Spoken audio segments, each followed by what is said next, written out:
First scripture reading this morning is found in the book of Mark, chapter 1, verses 21 through 28.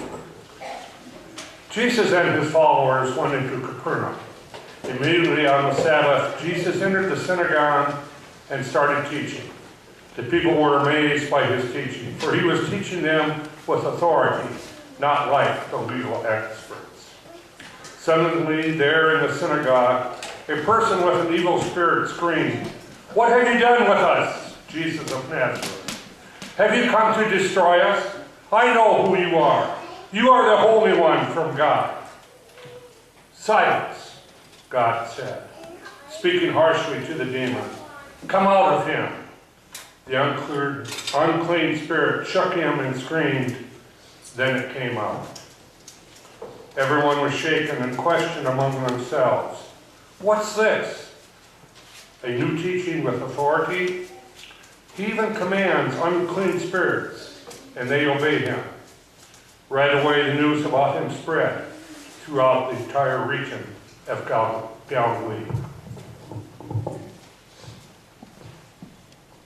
Our second scripture reading is from the second chapter of John, verses 1 to 12.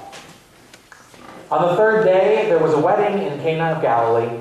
Jesus' mother was there, and Jesus and his disciples were also invited to the celebration.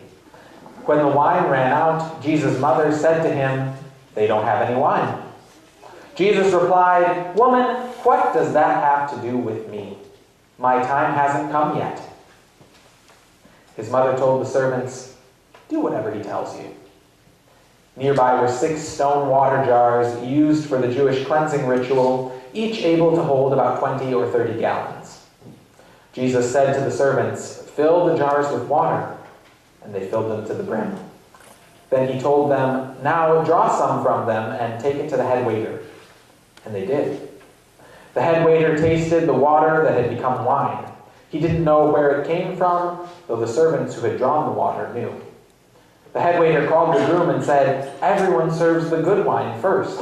They bring out the second-rate wine only when the guests are drinking freely. You kept the good wine until now." This was the first miraculous sign that Jesus did in Cana of Galilee. He revealed his glory, and his disciples believed in him. After this, Jesus, his mother, his brothers, and his disciples went down to Capernaum and stayed there for a few days. O God, may the words of my mouth and the meditations of all our hearts be acceptable unto you, O Lord, our rock and our Redeemer. Amen. So there's a wedding passage today, and this would be a really good time for me to trot out a good wedding story. But unfortunately, I don't have a lot of good wedding stories, in spite of being a person who somewhat does weddings for a living. My mom actually has the best wedding story in the family because she fainted once when she was a bridesmaid because there were too many candles too close to the wedding party. And I'm also fairly certain this was in the 70s when dresses were also extremely flammable. So there's probably a bullet dodged on that one.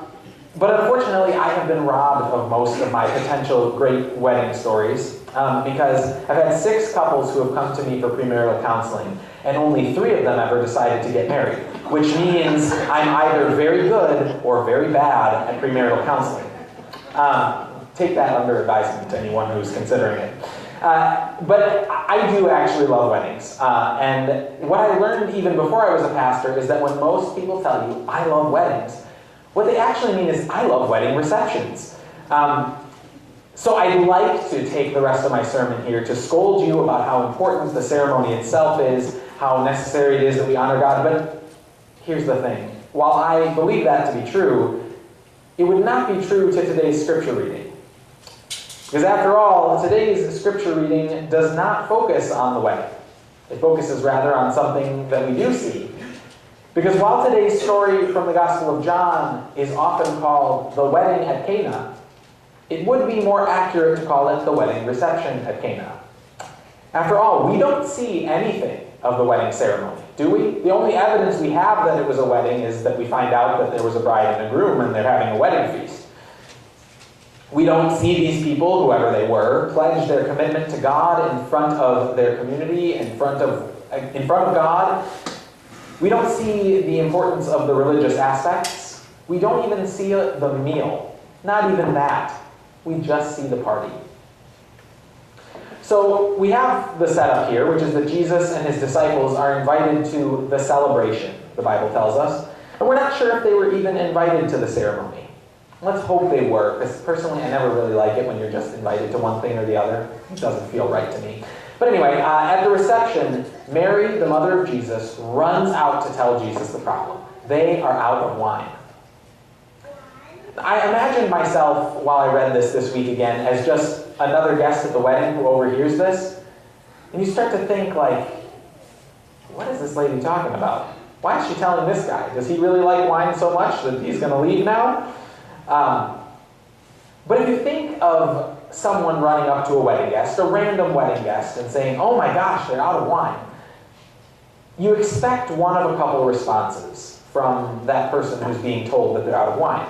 Number one, bummer. Well, guess the party's wrapping up soon. Might as well beat traffic, and you head out. Two, you could say, well, that will be embarrassing. So glad it's not my problem. And option three would be, seriously, what can I do to help? Those are pretty much the three options as far as it goes if someone tells you this. But Jesus is the one wedding guest you could come up to that might have something he can do about this fact, other than just go out and buy more. In fact, we know that there's something he can do about it, so when we read this passage, we don't read that as particularly shocking. Someone running up to someone at a wedding and saying, oh my gosh, they're almost out of wine. Jesus has disciples already.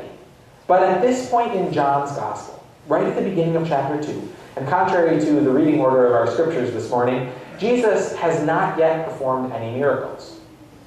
He is a teacher, a rabbi. That's all we've seen. So when Mary rushes out to him, of all people, those around her could have assumed she was just gossiping. How would they even know that Jesus could do something about this problem? So this would have been a weird thing to overhear. And second of all, Jesus responds to her in a way that I don't think we expect or think of as very Jesus-like. He doesn't want to leave. That's true. And he doesn't dive in to solve the problem either. The answer he's closest to is sort of not my problem. Because what he mostly says to his mother is, my time hasn't come yet. So let's think about Jesus' life in the Gospel of John, where we read this passage. In the beginning of chapter 2, we've read chapter 1 already, which is mostly prologue, which tells us famously, in the beginning was the Word, and the Word was with God, and the Word was God. Okay, we've heard that part. So we know about Christ's pre-existence in heaven, even before there was an earth. Christ waiting for the appropriate time to enter history. But even if you look at the time after Jesus' birth, this is what we have in John's Gospel. We have maybe the miracle birth, which isn't in John's Gospel, but we know about. But that's not Jesus performing a miracle, right? That's a miracle around Jesus, not him doing anything. We have Jesus' baptism, which is recorded in John's Gospel, and we talked about last week. But that, again, is a time with a miracle around Jesus, not Jesus himself performing a miracle. So we haven't seen any of the healing or miracles that Jesus is so famous for. So all anyone thinks of Jesus as is a wise teacher, the new guru on the block. And this is the first moment in which he has to decide, do I get out there and get in the game, or do I not? And his impulse, his instinct here is to say not. So that's what he tells his mom. What does this have to do with me? My time hasn't come yet. And you know, there are a lot of good reasons for that answer. First of all, what kind of place is this wedding for a first miracle? You know all the things Jesus is going to do. Don't you think something churchier would have been better? A healing, a feeding, something more religious. And as I pointed out earlier, this is not even the wedding. It's the reception. It would have been one thing if it had been a miracle during the ceremony, during the religious part of it. But this is just the party. Plus, there's the fact that it's wine. I mean, Jesus' first miracle here is creating more alcohol. I think if Jesus had anticipated, perhaps, in fact, he was anticipating how many Christians are going to be vehemently against alcohol, and he thinks, maybe not so good for the first miracle. And finally, This is a party. It's not life and death, right? What is he saving anyone from? Well, he's saving the bride and the groom and their families a little face because, it would be embarrassing to run out of supplies at the party. This is not the biggest deal. But I think that Jesus' mother can, like all mothers, read into something in her child's objection. Because right after he says no, and I love picturing this, she doesn't say, oh, come on. She doesn't say, your mother told you, now do it. Instead, she turns to the servants and she says, just do whatever he tells you. Like, I know he's going to change his mind on this one. Don't worry about it. See, I have experience with a mother who asks me questions and doesn't particularly care what the answer is. But I'm not the Son of God, so maybe Jesus was... my dad's laughing too much, and that's going to get him in trouble later. But I'm not the Son of God, so maybe Jesus was expecting better treatment from his mother. But either way, Mary sensed, even in Jesus' objection, that something was going to happen here. And that's when Jesus performs the miracle, the water into wine. That phrase that even people who've never picked up a Bible know of to mean a miracle, water into wine. And the wine here is lauded for its quality, which I think is just such a funny detail in this scripture. It's better even than the stuff that they ran out of earlier. John, the writer, adds this little note for us. He revealed his glory, and that his disciples believed in him. Yeah, I can understand that. So, what is this little miracle all about? Why is this miracle here? At first blush, if you think about it, in the context of what we read in the Gospels, we don't need this miracle. We don't need this story. There's presumably a lot of stuff that happened in Jesus' life that we don't see in the Gospels, so why include this? Is it to tell us that Jesus is powerful? I mean, sure, but we see plenty of evidence of that other places. This is one of those stories that I think people can sometimes look to as proof of Jesus' power, but come on. I mean, he does some much more impressive things than this. Feeding 5,000 people with 2 fish and 12 loaves of bread is a lot more powerful and a lot more memorable. Healing people of leprosy and visible skin diseases before their eyes, that is amazing. We don't need this. So I don't think that's what this passage is about, particularly for us as we read it today in 2018. Surely it shows us that Jesus is powerful, but we'll see plenty more. Instead, I think this story is about that phrase, my time has come. See, Jesus says, my time hasn't come yet, which is a fancier, more Bible-y way of saying, I'm not ready. Right? My time hasn't yet come. I'm not ready. Not yet. We say this all the time. We all make excuses for why we're not doing the thing that we know we're supposed to be doing. We all have reasons why we have to wait until next week, next month, next year. But in reality, God is prodding us all the time into something better. You may hear a small voice in your head, and sometimes, yes, it's just your own voice going through the to-do list, but sometimes you hear things that have nothing to do with you. The reminder that you're supposed to be doing something else, for example. That thing that you've been putting off. But this story reminds us that you don't have to wait. This is the story where Jesus thinks, well, this isn't the time or place or manner, but his mother sees the look in his eye that tells her he's going to do it anyway. And that's because of an extremely important fact that we have to remember. It is never the wrong time to follow God's call.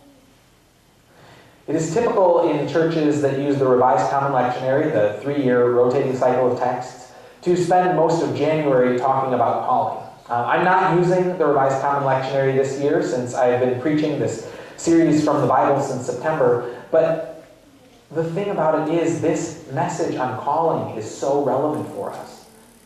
We need to always be asking ourselves, what is God saying to me today, right now?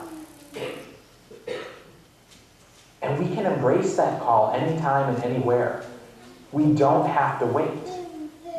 Jesus here tells his mother, my time hasn't come yet. And yet by the end of the passage, there he is, proving that it has been his time. And brothers and sisters, that too is what we need to do. We need to realize that we don't have to wait till next week, next month, next year, till things are settled, until this is done, until so-and-so comes. We don't need to wait. So don't let yourself think, my time hasn't yet come. Instead, take what God is putting in front of you and go do it. Amen.